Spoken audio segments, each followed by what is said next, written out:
கைரேகை போல் ஒவ்வொருவருக்கும் ஒவ்வொரு குணம் என்பது வாழ்க்கையின் மிகச்சிறந்த உண்மைகளில் ஒன்று.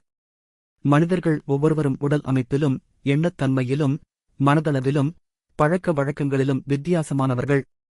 இதற்குக் காரணமாக இருக்கும் முக்கிய விஷயங்களில் ஒன்று அவரவர் மனநிலை, வளர்ப்பு, சூழ்நிலை, கல்வி, அனுபவம் மற்றும் உட்பிறப்பு குணாதிசயங்கள் ஆகும்.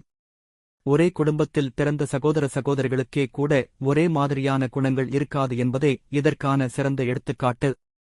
சிலர் அமைதியாக இருப்பவர்களாக இருக்கலாம், மற்றொருவர் தீவிரமாக குரல் எழுப்பக்கூடியவராக இருக்கலாம். இது ஒரு தனி மனிதனின் மனதில் வளர்ந்து வரும் எண்ணங்கள், அனுபவங்கள் மற்றும் அவனுடைய வாழ்க்கை நடைமுறையிலேயே தீர்மானிக்கப்படும். கைரேகை ஒவ்வொருவருக்கும் ஒவ்வொருபடி மாறுவது போலவே இந்த குணங்களும் யாருக்கும் ஒரே மாதிரியாக இருப்பதில்லை.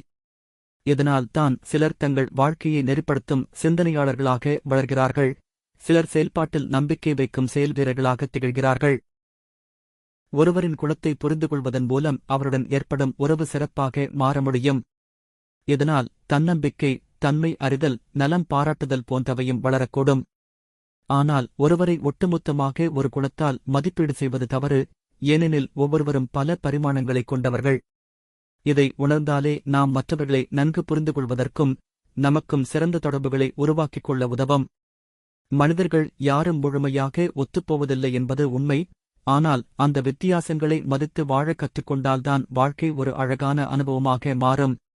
உங்களுக்கு இந்த தகவல் பிடித்திருந்தால் இந்த காணொளியை லைக் செய்து ஷேர் செய்யவும். மேலும் ஏதேனும் கேள்விகள் இருந்தால் கமெண்ட் பாக்ஸில் கமெண்ட் செய்யவும் மற்றும் இதைப்பற்றி நீங்கள் என்ன நினைக்கிறீர்கள் என்பதையும் கமெண்டில் தெரிவிக்கவும். நன்றி.